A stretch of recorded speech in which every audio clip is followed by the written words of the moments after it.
Bismillahirrahmanirrahim. Assalamualaikum warahmatullahi wabarakatuh. Perkenalkan, nama saya Aisyah Fitri, nomor NPM 100.101.18118. Di sini saya akan mempresentasikan hasil dari penelitian saya yang berjudul Tinjauan Fikih Muamalah terhadap Praktik Bagi Hasil Tambak Ikan Mas, Studi Kasus Desa Pringkasap, Kecamatan Pabuaran, Kabupaten Subang. Latar belakang terjadinya praktik bagi hasil tambak ikan mas di Desa Pringkasap yaitu karena kebanyakan pengusaha tambak tidak bisa untuk mengelola tambaknya sendiri, sehingga menyerahkannya kepada pengelola. Dan sebaliknya, kebanyakan masyarakat yang bekerja sebagai pengelola tambak ikan biasanya mempunyai keterampilan dalam mengelola, namun tidak mempunyai dana untuk usahanya.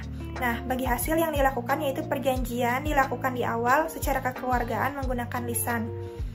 Pengusaha memberikan modal secara berangsur dalam bentuk barang, yakni pakan ikan, vitamin, dan obat-obatan kepada pengelola untuk dikelola.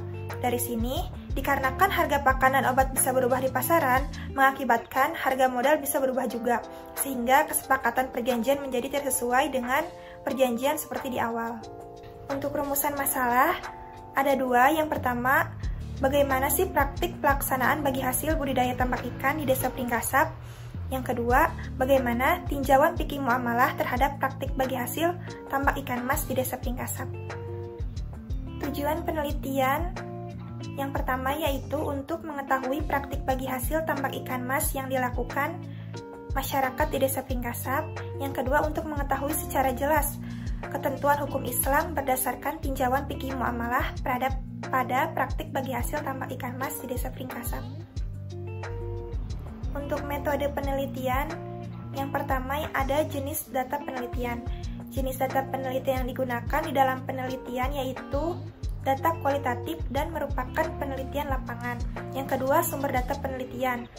Yang pertama ada sumber data primer yang diambil dari hasil wawancara. Yang kedua ada sumber data sekunder yang diambil dari studi literatur.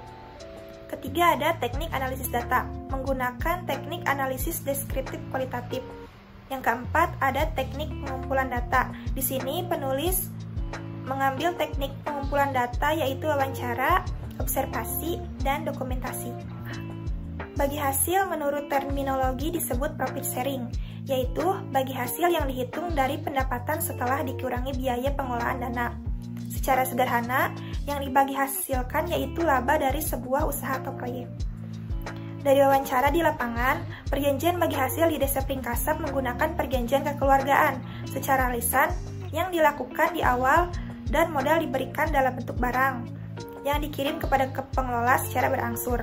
Adapun pembagian bagi hasilnya yaitu 70/30, yaitu untuk keuntungan didapatkan pada masa panen, 70% untuk pengusaha tambak dikarenakan bertugas sebagai penyedia modal dalam bentuk barang, sedangkan 30%-nya diberikan kepada pengelola.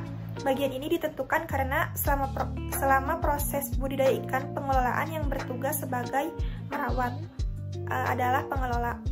Untuk kerugian, jika kerugian disebabkan oleh pengelola, maka ditanggung oleh pengelola, dan jika disebabkan oleh faktor yang tidak diinginkan, maka kerugian tersebut akan ditanggung oleh bersama.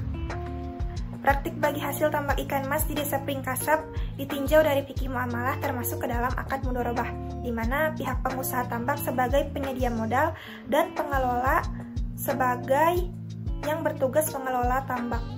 Allah Subhanahu wa Ta'ala berfirman dalam surat An-Nisa, "Hai orang-orang yang beriman, janganlah kalian saling memakan atau mengambil harta sesamamu dengan jalan yang batil, kecuali dengan jalan perniagaan yang berlaku dengan sukarela di antara sesamamu."